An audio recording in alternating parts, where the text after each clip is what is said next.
Hello friends, welcome my YouTube channel में आपका स्वागत है। फिर से मैं एक नई वीडियो के साथ आ चुके हैं, अपडेट वीडियो के साथ आ चुके हैं। आज की जो मेरी वीडियो होने वाली है बहुत ही इंटरेस्टिंग और शानदार अपडेट के बारे में जानकारी है वो देने वाला हूँ। ईएसआईसी की वैकेंसियां हैं, रेगुलरली ईएसआईसी की परमानेंट वैकेंसियां आ रही हैं, यानी कि रेगुलर नोटिफिकेशन आ रहे हैं, तो उसके बारे में हम यहाँ पर जो चर्चा है वो करने वाले हैं।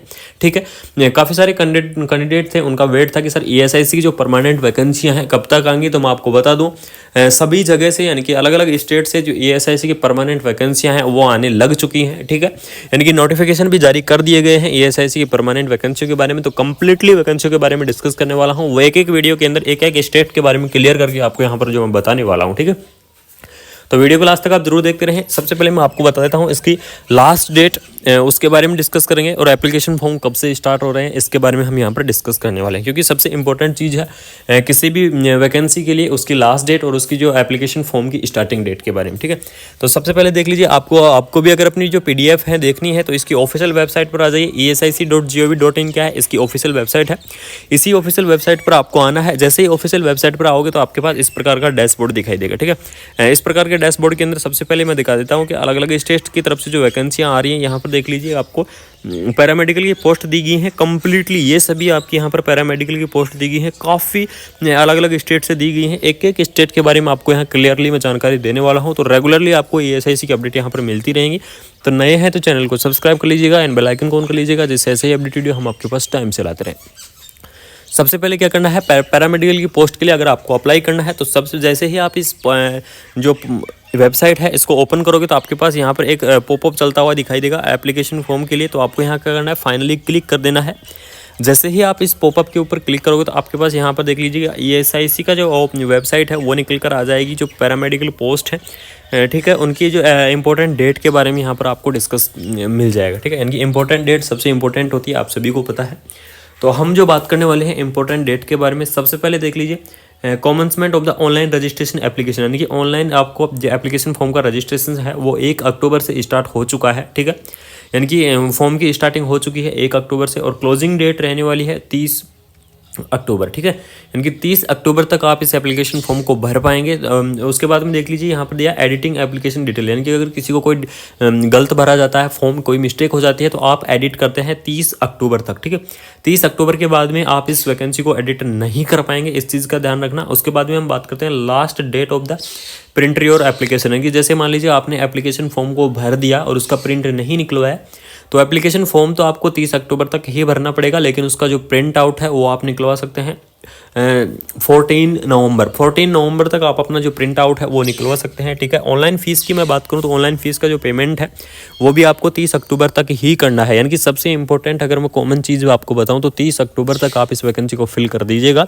30 अक्टूबर के बाद में आपको प्रॉब्लम्स हो सकती हैं, साइट का इश्यू हो सकता है, तो जितना जल्दी हो सके, जितनी जल्दी अपना जो एप्लीकेशन फॉर्म है उसको आप क्या कर दीजिएगा, सबमिट कर दीजिएगा। ठीक है, ये तो थी इंपॉर्टेंट डेट। ठीक है, कि वैकेंसीज की जो इंपॉर्टेंट डेट है वो यहाँ पर हो गई। सबसे पहले आपको अप्लाई कैसे करना है, click for the new registration. New registration के ऊपर आपको यहाँ पर क्लिक करना है। जैसे ही आप रजिस्ट्रेशन के ऊपर क्लिक करोगे तो आपके पास जो अपने रजिस्ट्रेशन नंबर आ जाएंगे, उसके पासवर्ड आ जाएंगे। पासवर्ड आने के बाद कैचअप यहाँ पर डालो और फाइनली जब सबमिट करोगे तो सबमिट करने के बाद आपका जो एप्लीकेशन फॉर्म है वो वहाँ पर ओपन हो जाएगा। ठीक है, अब हम बात करते हैं स्टेट वाइज। मैं आप यहाँ डिस्कस करने वाला हूँ, अलग अलग पोस्ट के बारे में आपको यहाँ पर बताने वाला हूँ। तो कल मैंने एक वीडियो डाली थी, उसमें दिल्ली NCR की जो पैरामेडिकल पोस्ट है उनको कवर किया था। आज मैं एक अलग स्टेट की जो पैरामेडिकल पोस्ट है उनको यहाँ पर क्या करने वाला हूँ, कवर करने वाला हूँ। ठीक है फ्रेंड्स, अब हम देख लेते हैं। यहाँ पर देख लीजिए, आपको यहाँ पर अलग अलग पोस्ट आपको दी गई हैं, अलग अलग स्टेट आपको यहाँ पर दिए गए हैं। हम किसी भी स्टेट को ले लेते हैं, उसके बारे में यहाँ पर जो डिस्कस है वो करने वाले हैं। यानी कि चंडीगढ़ और पंजाब की जो पैरामेडिकल पोस्ट है उनके बारे में हम यहाँ पर चर्चा करेंगे। देख लीजिए, recruitment for the paramedical post in the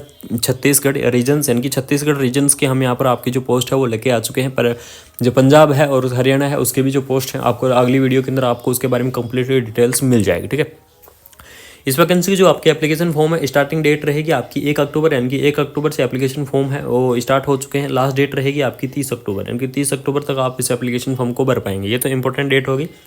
उसके बारे में हम यहाँ पर डायरेक्टली पोस्ट के बारे में डिस्कस कर लेते हैं। डिटेल ऑफ द वैकेंसी के बारे में डिस्कस करेंगे, कौन कौन सी आप वैकेंसी हैं वो प्रोवाइड की गई हैं। तो डेंटल मैकेनिक की वैकेंसी है, ECG टेक्नीशियन की है, जूनियर रेडियोग्राफर की है, जूनियर मेडिकल लेबोरेटरी टेक्नोलॉजिस्ट की है। ठीक है, ओटी असिस्टेंट की है और रेडियोग्राफर की। ये सारी पोस्ट आपको यहाँ पर दी गई है। एक चीज़ का आप जरूर ध्यान रखना, यहाँ पर क्या होने वाली है, परमानेंट पोस्ट होने वाली है, यानी कि कोई भी ध्यान रखना कॉन्ट्रैक्ट पोस्ट आपको यहाँ पर नहीं दी गई है, डायरेक्टली आपकी जो परमानेंट पोस्ट है वो निकाली गई है यहाँ पर।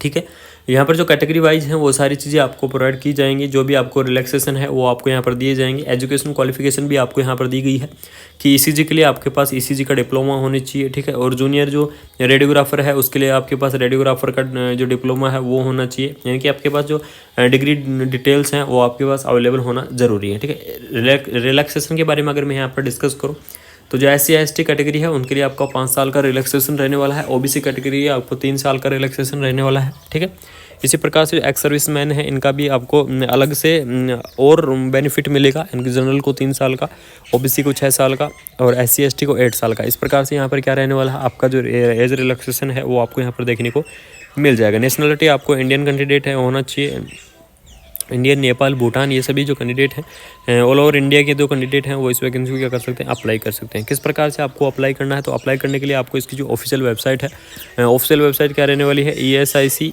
ठीक है, .gov.in इसकी ऑफिशियल वेबसाइट है। इसी ऑफिशियल वेबसाइट पर आप जाइए, वहाँ से डायरेक्टली आप क्या कर सकते हैं, एप्लीकेशन फॉर्म है उसको अप्लाई कर सकते हैं। वहाँ पर मैंने आपको इस वीडियो के स्टार्टिंग में भी आपको पहले ही बता दिया था कि वहाँ पर आपको क्या करना है, चीज़ें जो भी प्रोसीजर है उनको फाइनली सबमिट करना। आपको 3 स्टेप के अंदर अपना जो रजिस्ट्रेशन है वो क्लियर करना है, ध्यान रखना। सबसे पहले आपको एप्लीकेशन को रजिस्ट्रेशन करना है। रजिस्ट्रेशन करने के बाद आपको एप्लीकेशन फॉर्म को भरना है। एप्लीकेशन फॉर्म को भरने के बाद आपको पेमेंट की फ़ीस करनी है, और पेमेंट फीस करने के बाद आपको स्कैन और अपलोड अपने जो डॉक्यूमेंट्स हैं वो अपना वहाँ पर अपलोड कर देने हैं। ठीक है, एप्लीकेशन फ़ीस की अगर मैं यहाँ पर बात करूँ तो जो SC/ST PWD कैटेगरी है उनको आपको 250 रुपये पे करने पड़ेंगे। बाकी जो ऑल कैटेगरी है उनको आपको 500 रुपये यहाँ पर जो पे है एप्लीकेशन फ़ीस वो आपको यहाँ पर पे करनी पड़ेगी। ठीक है, तो ये होगी वैकेंसीज़ के बारे में कंप्लीटली डिटेल्स। यहाँ पर देख लीजिएगा, काफ़ी कैंडिडेट ये बोलते हैं कि सर हमारी जो फोटो है वो अपलोड नहीं हो रही है या डॉक्यूमेंट्स अपलोड नहीं हो रहे हैं। तो आप सभी को मैं बता दूँ, यहाँ पर देख लीजिए, इस पर सब आपको इंस्ट्रक्शन दिए गए हैं कि आपकी फ़ाइल या तो JPG या JPEG के अंदर होनी चाहिए, और साइज़ आपका कितना होना चाहिए, 50 KB से लेकर 100 KB के बीच में ही आपका साइज़ होना चाहिए। इससे ज़्यादा अगर आपका साइज़ है तो वो डॉक्यूमेंट्स आपके अपलोड नहीं होंगे। तो इस चीज़ का आप ज़रूर ध्यान रखें।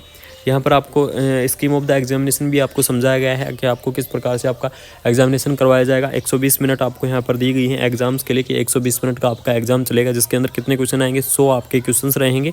ठीक है, और आपके 150 मार्क है, इनके 150 आपके नंबर रहेंगे, इनकी 100 आपको क्वेश्चंस आएंगे, 150 आपके नंबर रहेंगे, 120 आपको टाइम दिया जाएगा, 120 मिनट।